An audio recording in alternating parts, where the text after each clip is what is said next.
This is Transqat, a safe space to stand. Transgender issues, queer people, respectful conversations. I'm host Clare McCarthy. Welcome to Transqat.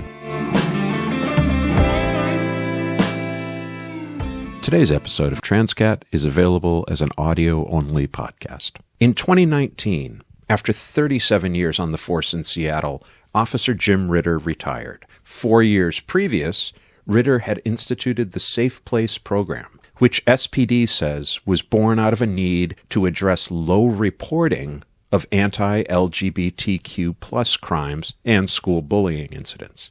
The program has since expanded to encompass 345 law enforcement agencies, large and small, across the U.S., Canada, and Europe. State Trooper Sam Stella coordinates the program here in the Nutmeg State, and in today's episode I speak with Sam, as well as 3 folks who have chosen to display that Safe Place sticker in their place of business. Do you do real coffee? Oh, yeah. Say, I only do decaf. That's highway insanity.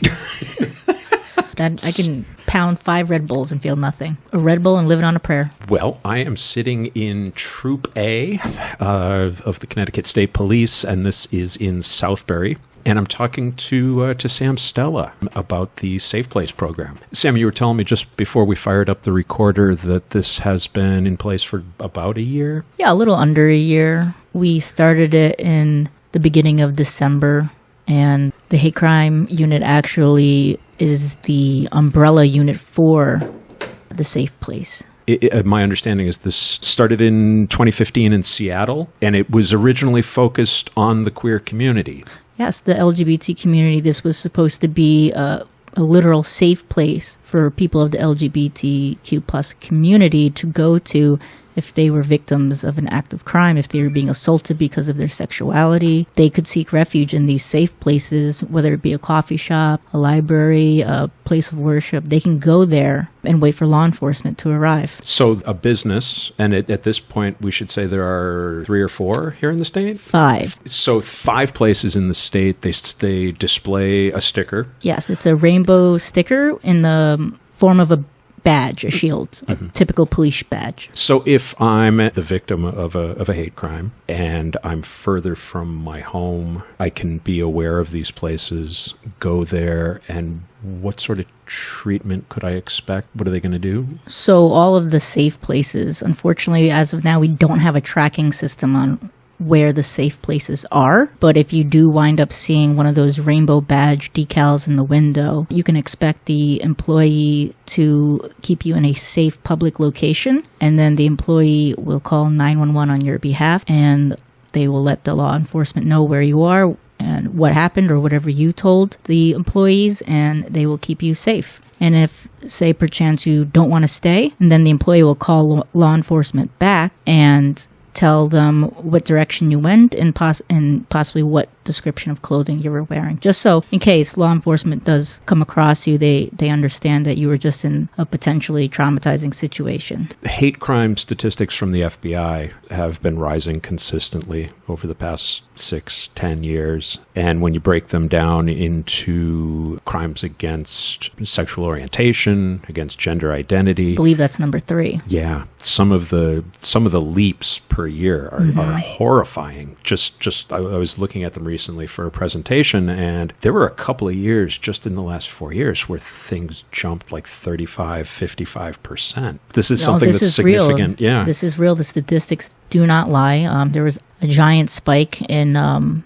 religion, particularly since the October 7th last year. So, I mean, hate crimes are only becoming more prevalent right now. And that's, as I was saying before, it started with a focus on the LGBTQ community, but it has been expanded to any hate crimes since. Any right? hate crimes, even we can even stretch it out as any act of crime. Okay. Even so, if you just got carjacked in a parking lot, you see that sticker, you can go in there. If you just got into a domestic issue and you needed to leave your house and you know where a safe place is, you can go there as well. So it really encompasses all crimes. It was just born out of the LGBTQ community, and then it evolved into hate crimes, and then CSP has adopted it to all crimes. You were saying domestic violence. What that has in common with the queer community is sometimes an unwillingness to report. You know, the victim is afraid of how they're going to be treated. And so they're going to weigh carefully, is this worth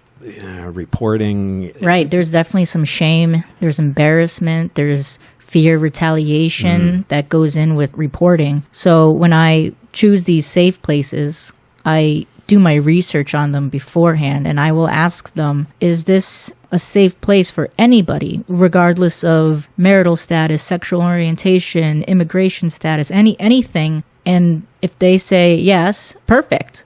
I know like a lot of Starbucks are very queer friendly.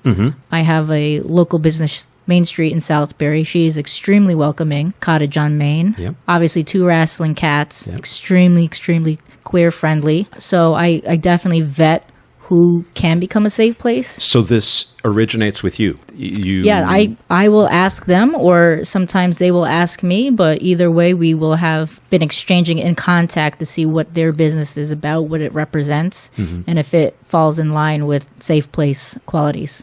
I've got to imagine that there's some degree of employee training. Now, you were mentioning the 2 businesses you mentioned are very small. They are running a business. So there's got to be some degree of training that says, okay, waiting on the customers maybe has to stop for 5 minutes while we deal with this situation. Yeah. So Starbucks actually is one of the larger safe places. And I spoke with their general manager. And she has put up a paper that goes into the employee break room or wherever they punch in, and it's basically the instructions on what to do if a victim of an act of crime enters. So anytime they punch in or have to go take their 15 minutes, they're going to see it. And it is on the business's liability to train and maintain workers if they have a high... Right. Where, I mean, this is a program that you would want to be going on indefinitely. Right. And yeah, you're right. 3 years from now, maybe you've had a lot of turnover. Yes. So it is up to the business to keep that going. When that call comes in, is there a degree of priority? Does that go to the front of the queue? So absolutely right. There is a priority list on what calls are. If you go to a safe place and say, someone just hit my car in a parking lot and I wasn't in it, and you feel like, a crime has been committed, I mean, they flee, say, you're going to be lower on the priority if there is a domestic violence case. Right. But say if you were in a domestic violence case and, on the highway, there's, a small 2-car fender bender, right, the resources are going to go to you first. Well, that makes perfect sense. But what I guess I'm asking is whoever's on dispatch is aware of where these places are within the state. This could potentially be a crime could potentially have occurred, and a victim is going there to seek refuge. Anytime a safe place gets adopted into the program, I let dispatch know where it is, who's primarily running it, if the general manager, and then they make notes in our CAD system about it. And if it's usually it has to be in a resident trooper town, I will let the resident trooper know as well that, hey, I just put a safe place in your United Congregational Church. Right. Just keep an eye out if anything happens over there. If there's maybe even, God forbid, any vandalism that may happen to the safe place. But according to the national coordinator, there hasn't been any vandalism on these places, just people trying to take the sticker off. That's a library technique called soft censorship, where very often a library will have a display, maybe during Pride Month or there's a queer-themed book in with Black History Month, and oops, someone will accidentally take that off the display and drop it behind a bookshelf. Sneaky. Oops. So that's a tried and true tactic. This is just the state police, or do local law enforcement This is just involved? The state police. Any local law enforcement that wish to be part of the program need to apply on their own to the national coordinator, which was that original safe place in Washington. I'm going to ask you this, even though I know you can't answer it. We are recording this 5 days before the election. And you're talking to a trans woman who is scared.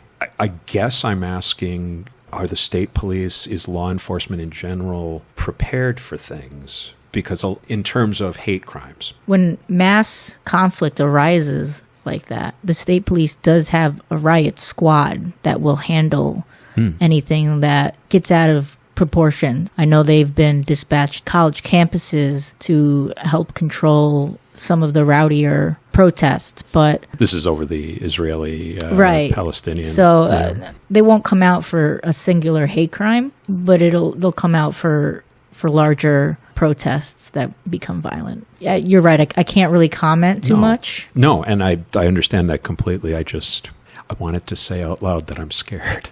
I'm so sorry. You know, my tribe has been used as a wedge issue, and no matter which way the election goes, that could get really dangerous for us. And I just wanted to say that out loud in front of you. Businesses that might be interested in getting a sticker on their window and being part of this, what should they do? Yeah, so actually WTNH did an interview with me on this as well. They can either email hate.crimes@ct.gov, or they can email me directly at samantha.stella@ct.gov. So either one, they'll get back to me, obviously. The hate.crimes@ct.gov will go to Detective Chen, and then he'll forward it to me.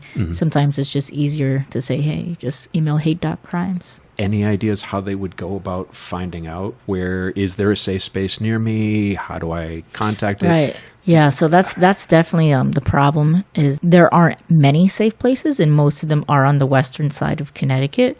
I'm trying to figure out a system on how I can make the safe places public on a website. So there's the Hate Crime Advisory Council, and they have their own website. I'm hoping to get all the safe places listed on that website as well. So I am really thankful to those businesses that will display it and even advertise it on their social media. But like I said, it's going to be a little bit before they all get on to the Hate Crime Advisory Council website. We do monthly meetings with the Hate Crimes Advisory Council, so I will definitely keep you updated on that. Anything I forgot to ask? Anything you wanted to add? All the technical high schools are safe places, actually, in Connecticut. Any high school where a state police SRO is, they are also safe place schools. Instead of it saying report hate crimes, though, their decal says report student bullying, but it is the same LGBT shields. It is the same hate crimes website. Basically,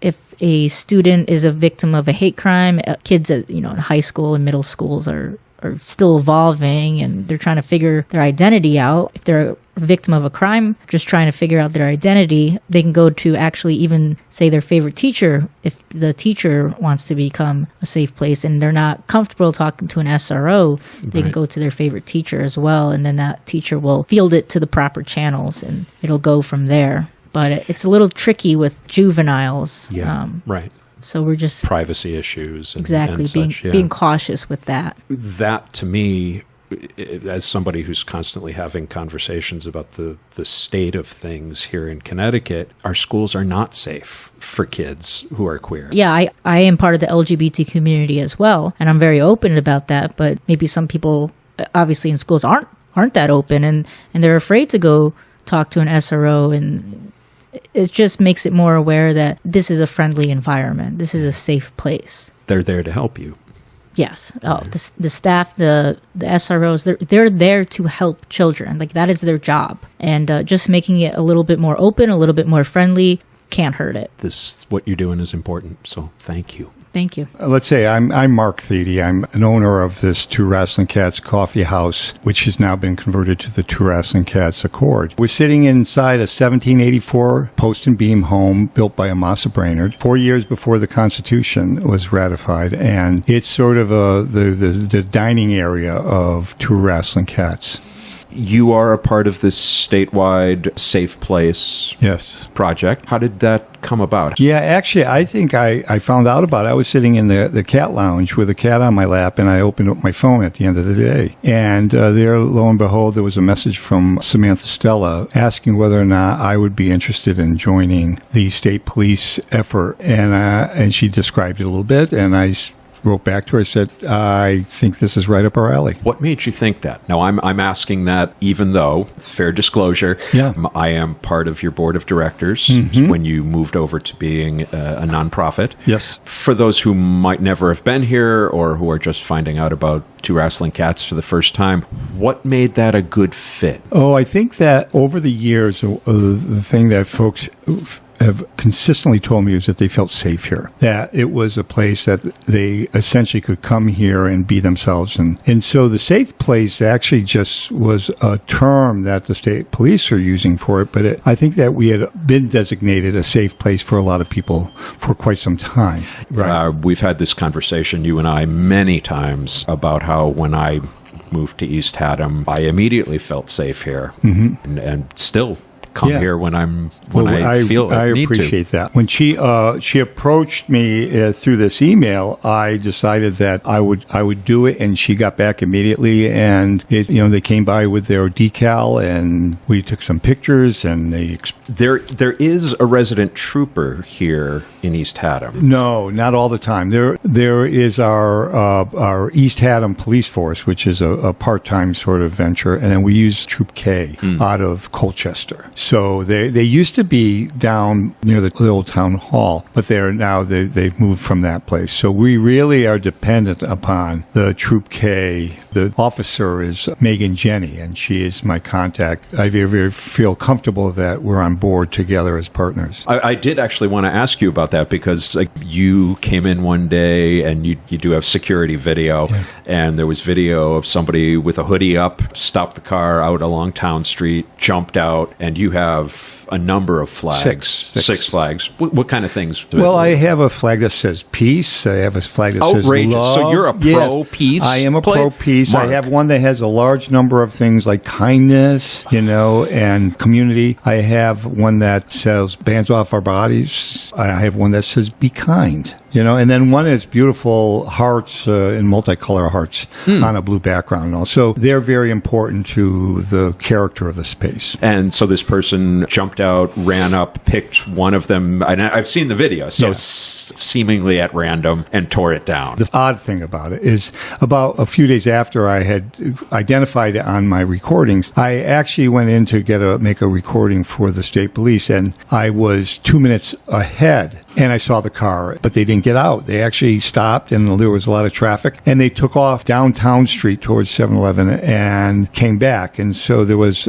really about a 2-minute interval between the time that they first saw the flag and when they actually did it, suggesting it's a very, very, it was a premeditated event. And you do have displayed on the front of the building, in addition to those 6 flags that you mentioned, you have 2 or 3 banners on the front that are specifically queer-friendly, making it very clear that this is a place where all of us who fall into that LGBTQ plus umbrella are not only welcomed but appreciated. Yeah. So it's not a subtle message that you send to the community. No, not at all. And I think following the election, I'm thinking about where I can put some additional colors. But there are 3 flags. One says you are loved. One says you can be yourself with me. And the third one says you are safe here. But I wanted to put them inside the building, but we had our grand transformation and our opening, and I thought, well, they really belong on the front of the building. And I really liked them there. I thought of taking them in after the election, thinking that they would be appropriate in here, and maybe they were unnecessary out there, but they're going to stay out there for a while. And I'll come up with some solution for their permanence, since they are sort of thin nylon flag. I think that it's really important that we let people know that they are safe here, that they are welcomed here, that as we go forward, that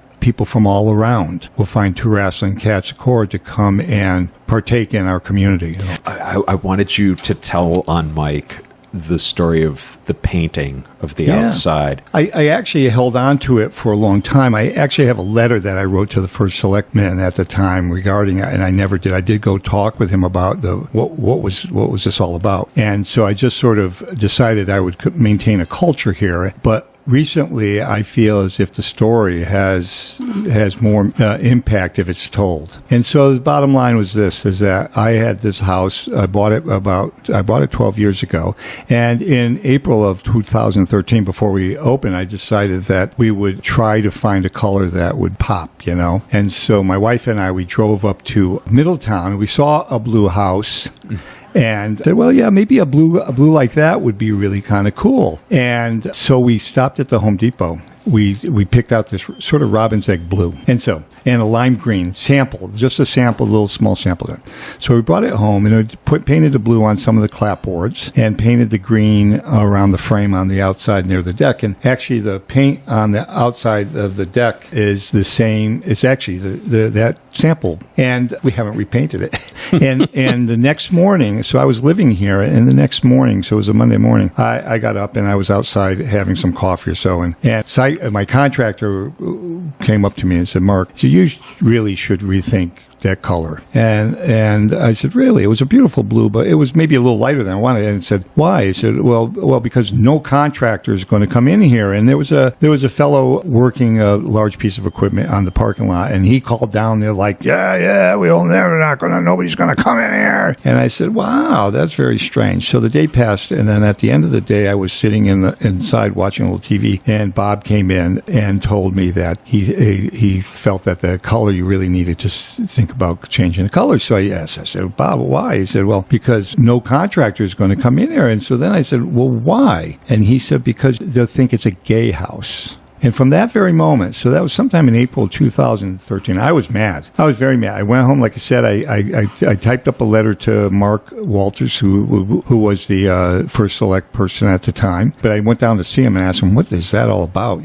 Because this is not anything I really expected when I came into a town, that the contractor would make a big deal about the color of a building and especially about the community membership and all. So I realized that I was up against maybe a different force. So I did certainly ingrained beliefs and I told everybody that first started with me. I wouldn't say in their interview. I told them, because I really hired everybody that I found, that this is unacceptable. That everybody's going to be welcomed here, and that was a policy from the get-go. So it sort of branched out as we moved to this sort of really this safe place. But I was really appalled, So I really don't understand this type of personality in this business and all, but it's here. This past summer, you made the decision to switch from a for-profit coffee house and cafe to a nonprofit.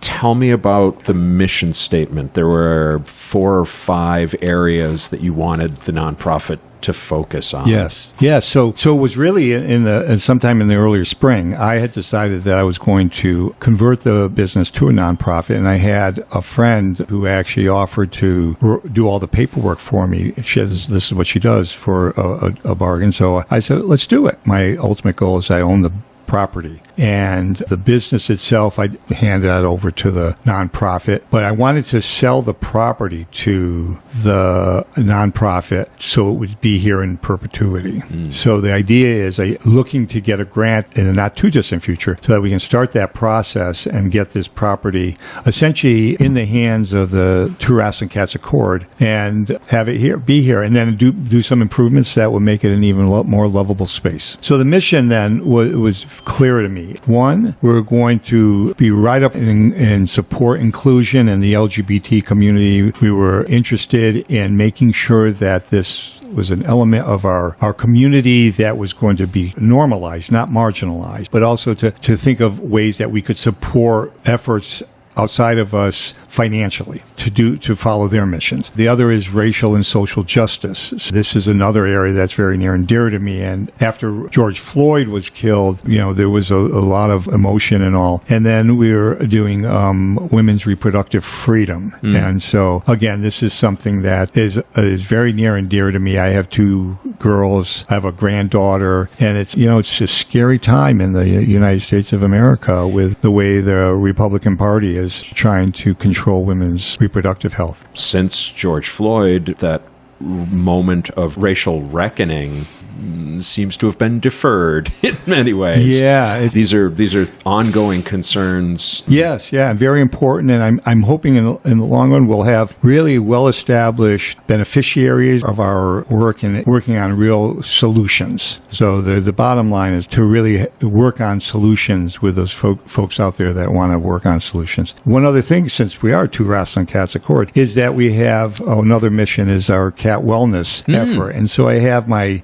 line lounge here with 6 cats, and they have now been designated ambassadors. So the cat wellness effort is really around trying to have an impact on reducing the feral cat population. So the cats are here. We collect donations. In the first 4 months, we've collected $10,000. Wow. So the few summer months were very good. September and October, we're just seeing a reduction because everybody's backing up. But it looks like we're gonna collect quite a bit of money over the years. And our goal, and we've already supported some spay and neutering efforts from local animal rescue. But I had a group from the Defenders of Animals out of East Hartford and Nutmeg Veterinary out of Stratford. And they have programs of high throughput spaying and neutering. So they do this all at $85 a pop. Wow. So that you can't beat. And so I talked to them when they were here about 3 weeks ago that I would like to set up so that we're paying on a regular basis to have X number of spay and neuterings done of feral cats that are caught around in the area. And also, and you have the 6 ambassadors here. They're essentially cat therapy. These cat therapists. Cats are not up for adoption. Right. We are not looking for homes for them. Right. And they're all a litter. Actually, I've got 6 beautiful cats. They came from a local family. They were born on the 8th of January, 2022. 5 of them came to me at week 12, while their sister was adopted out at week 10 by a family member. And then a year and a day later, Jazzy needs to be rehomed and is reunited with her brothers and sisters. So there are three boys and 3 girls in there.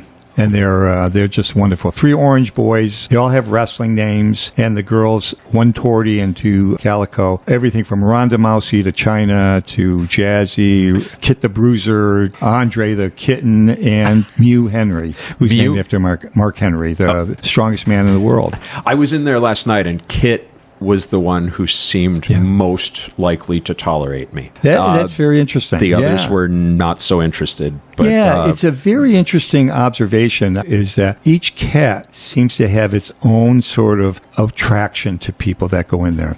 And I'm in there, like I'll go in later after we're done here and sit in the chair, and the girls never will come and sit on my lap. They'll come and jump over the chair that I'm sitting in. They'll come jump over my lap, but I've never had them, and they've been with me for 2.5 years. And the boys, on the other hand, they're all fighting for a spot to lay down. Wow. And get their belly rubbed on my lap. And I don't quite understand it, but I'm always happy to see, especially Rhonda Mousy. She tends to get up on one of the high platforms to get away from screaming kids. She was just with a customer, and she and I rub her face and all. She loves that, but she won't come and sit on my lap. Last question, my friend. Tell people physically and online where they can find you. So online, you can find us at Facebook at 2 Wrasslin Cats. We're on Instagram. It's 2 Wrasslin Cats. You can email me at 2 Wrasslin Cats at gmail.com, and that's TWO. And it's Wrasslin, not wrestling. Can you spell that? Yes, it's TWOWRASSLINCATS. Okay. Yes. 2 Wrasslin Cats. And those 2 are the 2 Wrasslin Cats were Bruno and Larry. They're no longer here. They're on the mantle to my left in boxes and all that.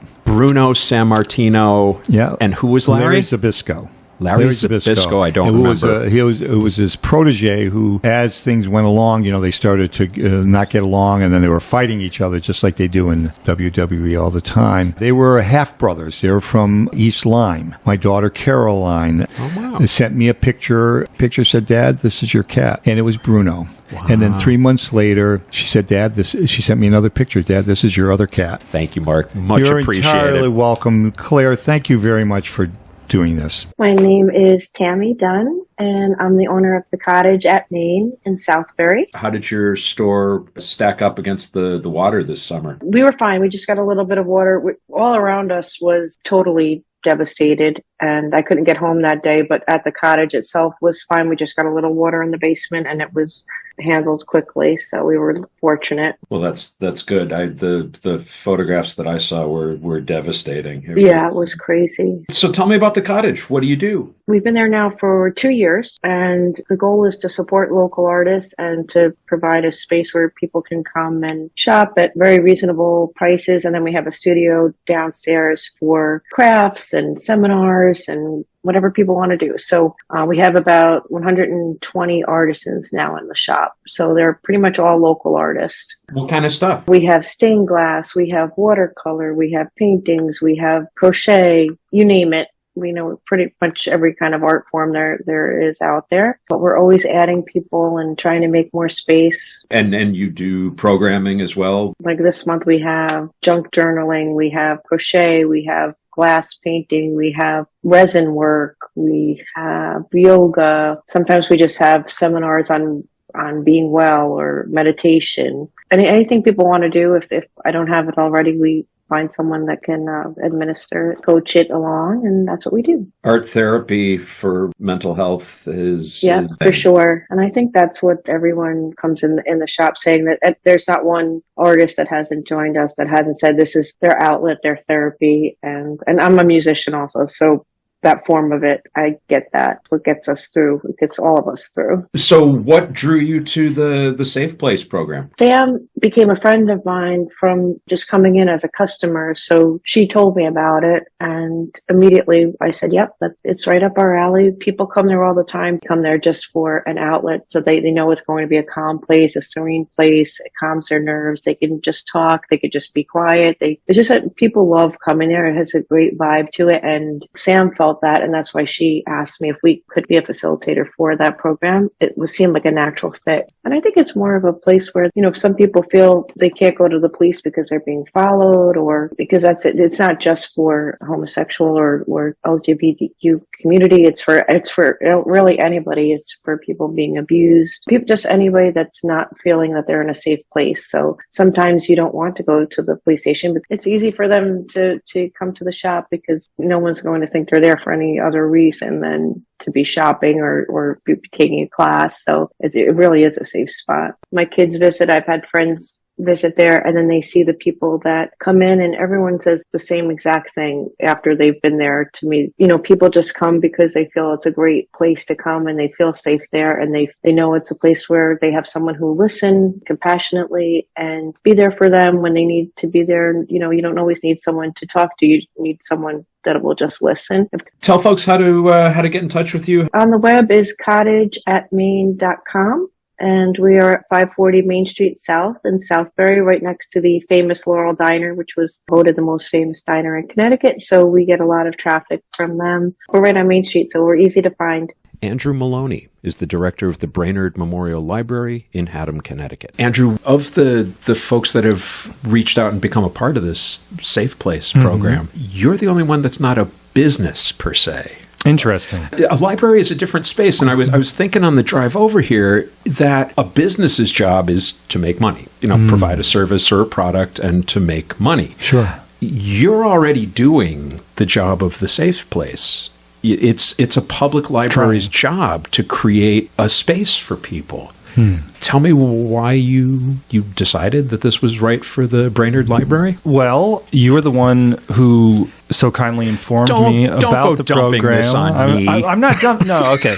So, that's where the information came from. I believe we were talking about ways that the library could improve in its mission to be a safe space and an inviting place for all people. And it was a suggestion of yours. And the process to decide to do it and also to become one was surprisingly simple, fast, and it also made me feel good for a couple reasons. The first being that the library should do all it can to be inviting and welcoming. But the other thing is, in the cultural space that we're in now and the culture war that people seem to like to talk about, whether it really makes sense to talk about it that way or not, queer rights and the police have both been polarized sort of on the opposite spectrum of things, even though I thought that it was pretty powerful that despite all of the problems that you could talk for a long time about the police as an institution, that there was this thing that was local, that I could talk to a trooper who ran it.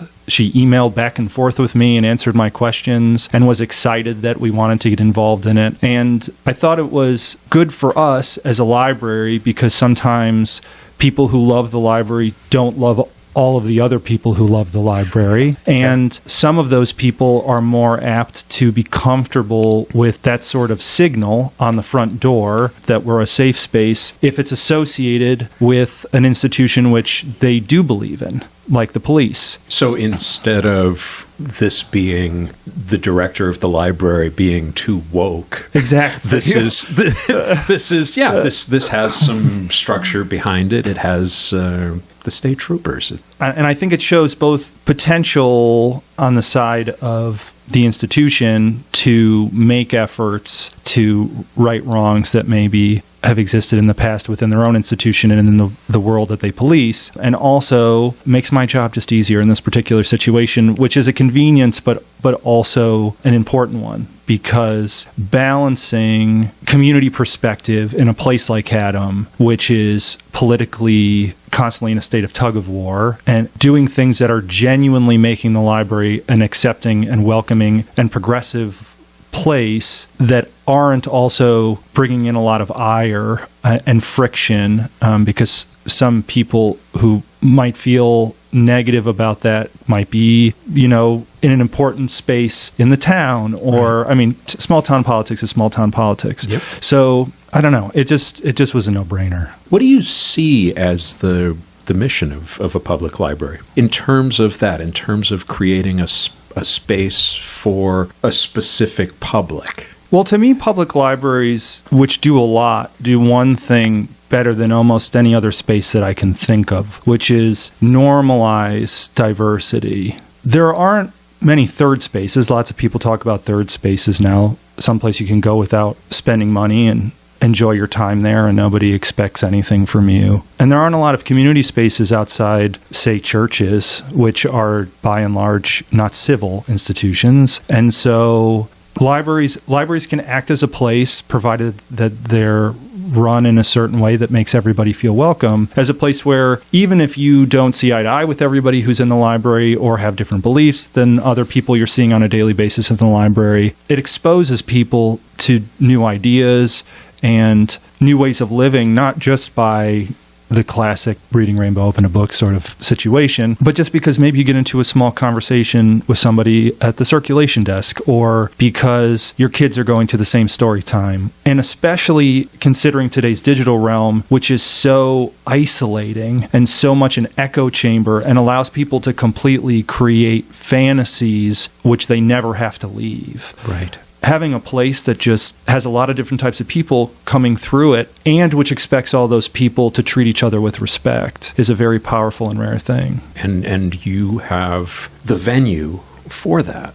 Yeah. It belongs to the community, and so people can come here looking for what they're looking for, but they can also come here and be surprised in a good way. Yes. And when we're talking about public libraries, as you said, there's the catalog, but there's also the programming. So there are different things that bring people to a public library. Sure. And in addition, I might add, for a certain economic echelon, there's or people who aren't as familiar with technology, there's a lot of other things that we offer, help with resumes and applying to jobs and faxing to insurance companies. And there are many instances in my career and the career of every librarian where you do things that are long and belabored and far outside of your job description, but what they all have in common is that it's helping people who won't be able to get help with that thing anyplace else. I'm old enough that I remember when public libraries started being a place where, particularly, I'm thinking older patrons, could come to access the internet. Sure. At a time when not everybody had bought into having a personal computer. And it's funny, a few holdouts in town still only use the internet here at this library, to your point. So. And it was not only a place where you could come in and use a computer, but that somebody would be available to come over and say, oh, okay, we'll just try going here, try doing that. You're having trouble printing a document. Okay, let me help you with that. There are services involved in a public library that go well beyond shelving books. Oh, certainly. And to your previous point, the word programming is, I think it brings to mind a lot of things that people think of classically, like maybe somebody comes and runs an art class, or, your story times and craft hours, or your book clubs. But in this library and libraries across the country, programming really has stretched and evolved in a way where it encompasses almost anything. I know a lot of libraries have really good STEAM programming, which is focused educational material for specific age groups. And I know this library has offered nature walks and had all sorts of animals brought here for kids to interact with, and had interesting lectures on pretty esoteric subjects. You have a pretty strong, in this area, group of local historians. Oh, yes. People love local history here. I mean, considering, I'm not going to get the data precisely correct, but we have an extremely high density of historical houses still standing that were built from something like the mid-1700s through the mid-1800s. And nobody ever lets you forget it when you spend time here.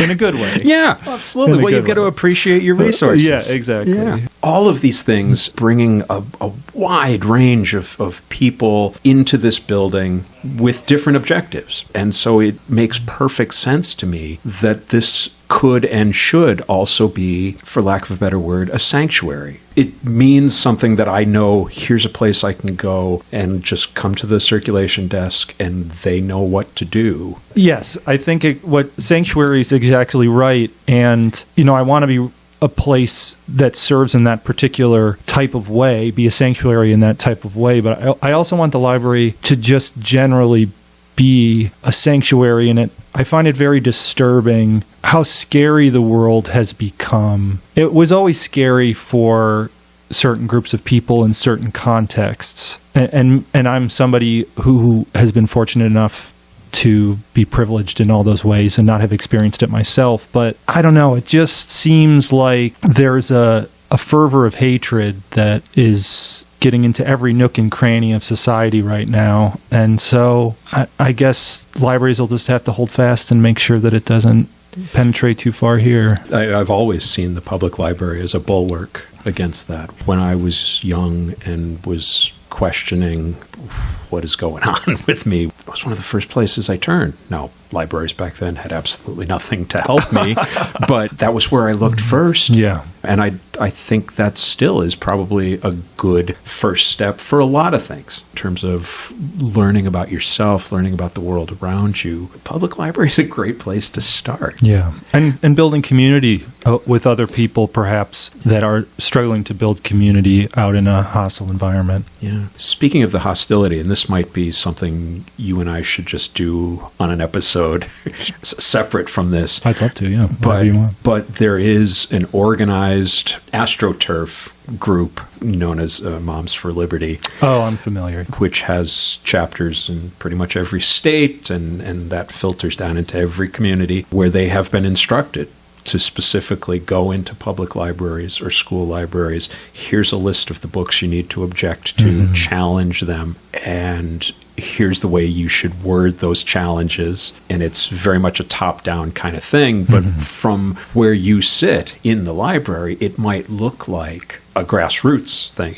It's somebody in your community saying, hey, I'm concerned about this. Have you seen that sort of activity here in Brainerd? Not in Brainerd. And I've been here since May, okay, so not for a terribly long time, but I've certainly asked, and there haven't been any outright attempted book bans or anything of that nature. But I won't name the specific county, but it's within an hour of here. When I was applying for that job in May, there was an open directorship, which I almost applied for, and there was a newspaper article I found when I Googled to find the job listing, all about how the previous director had just left because the board was filled with people who were attempting to censor a lot of information in the library. So I only bring that up to point out that my answer is no. Brainerd hasn't had to deal with that as of yet, but it's not something that's relegated to other less progressive, quote unquote, places. Like you say, it's in every community, and it's scary. And the good news is that libraries, ours included, have taken small steps to come up with systems to deal with challenges in a way where how those challenges have to be dealt with is written down. It's public information, and oftentimes angry people who are doing that don't necessarily want to go through the rigmarole and bureaucracy, Right. and that's at least a first line of defense, along with a lot of other people that would probably be upset if we started censoring things. And it's not just queer-themed materials. Oh, not at all. It's racial, it's religious. And so much of it genderqueer, which I think is still the most Maya banned, Kobe. Yep. book. It's just so clear to me that the people who are on this crusade, because that's what it is, to clear the shelves of that particular book, like all of the other books they attempt to ban, haven't spent any time reading or understanding the source material, because it's, besides I guess it's inherent queerness, which if you're, a bigot, I guess that's a problem. It's completely and utterly educational, really. Yes. And very, very human. Human and accessible. And I feel the same way about Mike Corrado's Flamer. Okay, I haven't read that one, honestly. That's another graphic novel I'll have that's to go get it. in the top 3 objected to books every year, but it's the same thing. It's every time I read it, I think this could save somebody's life. Yeah. It's exactly what kids at, I can't remember if the character is middle school or high school, but that it captures that environment beautifully.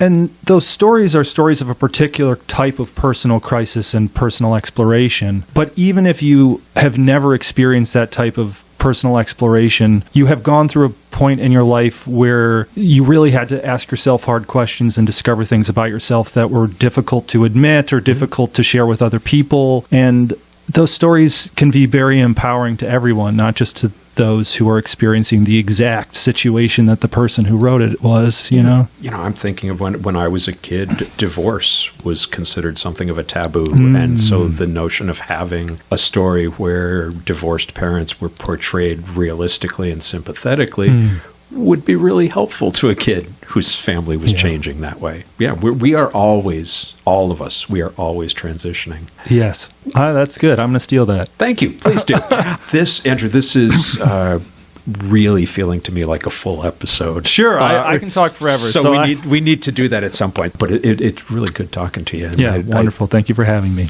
2 quick housekeeping items. First, the Transqat merch store is finally open. Check it out at transqat.com/store. Also, please check out the first in a series of mini episodes exploring the executive orders being issued by the current President of the United States. You'll find it in the feed immediately preceding this one. This has been Transqat. I'm Clare McCarthy. Thank you for listening, and let's talk soon. This is Sadie McCarthy. I'm Claire's niece. And you've just been listening to Transqat. It is made by one of my favorite people in the world, Clare McCarthy. Transqat is a production of Transqat Enterprises, LLC. Copyright 2023, all rights reserved. Join us on the web at transqat.com. That's TRANSQAT.com. QAT.com. QAT.com. There you'll find links to Transqat, the blog, writing projects, speaking engagements, and our PayPal donations page. Please consider supporting our mission with your monkeys. Monies. Your monies. Your monies. Not monkeys. Please consider supporting our mission with your monies. Any monkeys will be gratefully received as well. Follow Transqat on Instagram, Facebook, Twitter, and YouTube. On TikTok, we are at The Real Transqat. Want to tell your story on air? Or ask Claire a question? What is the deal? She has all the answers. Or suggest a guest or topic for an upcoming episode. Use the contact page at the website or email her directly at crmtranscat@gmail.com. crmtranscat@gmail.com. And thanks for listening. Thanks for listening. Thanks for listening. Thank you for listening. Thanks for listening. Thanks for listening. Bye.